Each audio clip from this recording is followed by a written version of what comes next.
Welcome back. To crime, police in Delta State have lined up suspects arrested for various crimes, including kidnapping a 7-month-old baby and snatching cars. 7 cars, a variety of weapons, native charms, and weed suspected to be Indian hemp were recovered from the arrested men. Commissioner of Police in the state, Alkali Usman, told journalists in Asaba, the state capital, that they were apprehended following a tip-off.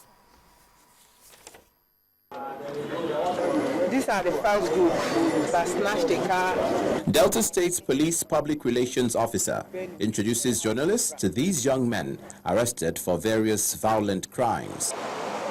On parade are also different brands of cars said to have been recovered from the suspects. And these are the tools of their trade, including sophisticated and locally made firearms, native charms, and hard drugs. One of the victims of car snatching, a lawyer, commends the police for their work. Commend the Nigerian police for this, for saving my life. Otherwise, I would have been a dead man.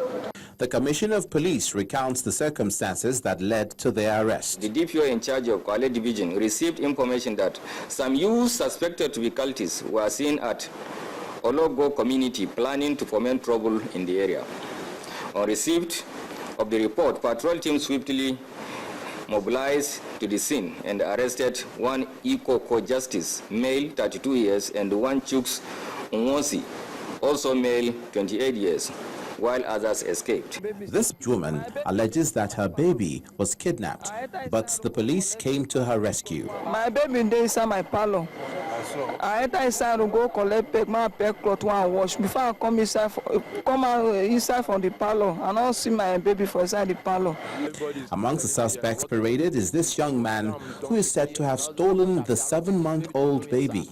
But he says he knows nothing about it. That's why everybody's asking me. I'm not taking the baby to nowhere. I don't sell people baby. I'm strong. I also before I eat. The year's end approaching almost always witnesses an upsurge in crime. It means law enforcement agents also have to increase their vigilance in order to neutralize the threats to life and property.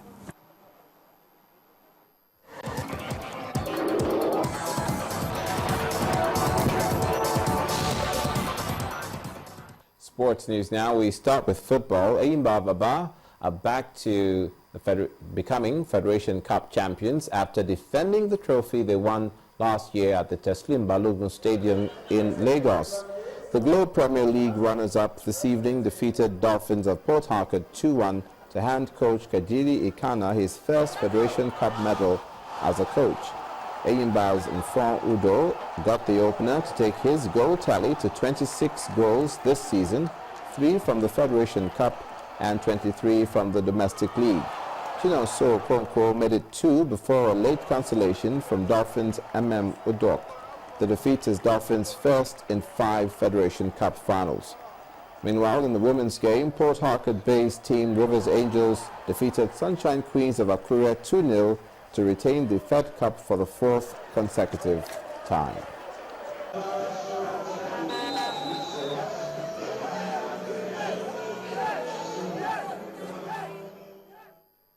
To tennis, Governor of Lagos State, Babatunde Fashola, wants major tennis championships which was previously held in the country revived so that local tennis stars can compete favorably in international tournaments. The governor, who was impressed with play at the just concluded Governor's Cup, believes more tennis championships will see Nigerian players compete with ATP-ranked stars. Tournament director of the Governor's Cup, Mr. Wale Olabunjoye, on his part, says if sports must improve, all hands have to be on deck. Tournament better in terms of prize money, better in terms of the ratings and the rankings of players who come to play here. Don't forget that players like Atta Ash came and played on this circuit and won the US Open. Don't forget that players like Thomas Musta was once in this circuit in Lagos at this club and later became world #1. He played at the Ogbehad in Benin. And so that's where we want to go. And one hopes that the Cardinal Clay Championship can be revived, the Ogbehad in Benin, Yogi Green Court can also come back. And I recall that there used to be a National Central Bank Open before that I played as a junior too. I hope that all of those championships will come back, and then we will be good to go. I must confess to you, I know the Federation should be able to be supportive, but I think they're trying their best, really and truly. Tennis, like some sports, are seen as massive investment area. And parents, I want to call on them, upon them again once more, that is not enough for you to pay the school fees. You need to support the interest of your children.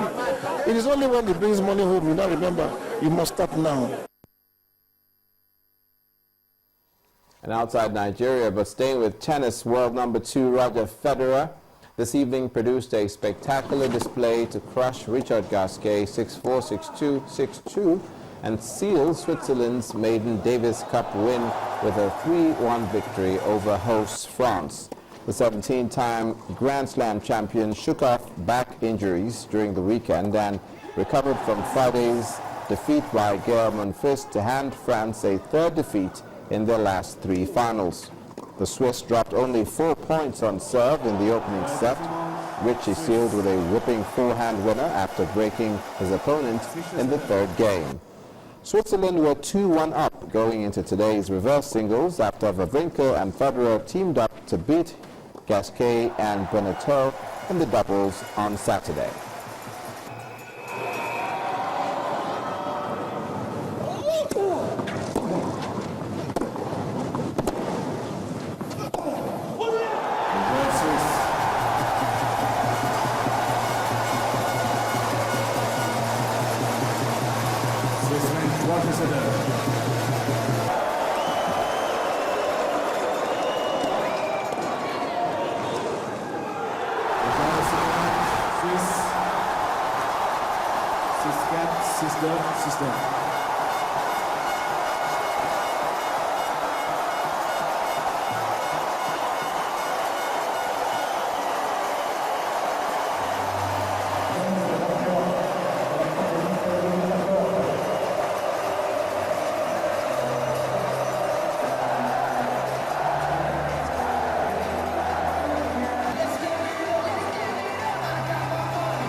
And now to the foreign scene, where at least 45 people have been killed and about 60 injured at a volleyball tournament in the Yaqayil district of eastern Afghanistan by a suicide bomber.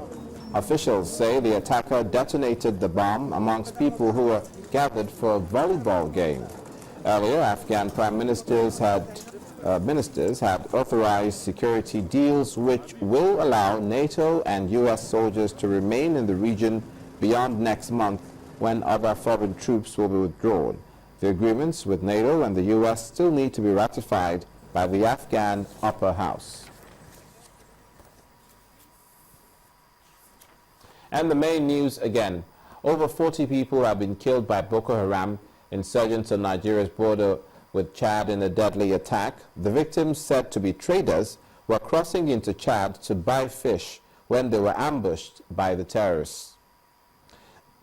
The Supreme Court of Appeal in South Africa is to hear the appeal of leader of Movement for the Emancipation of the Niger Delta, Mr. Henry Okar, this week in South Africa.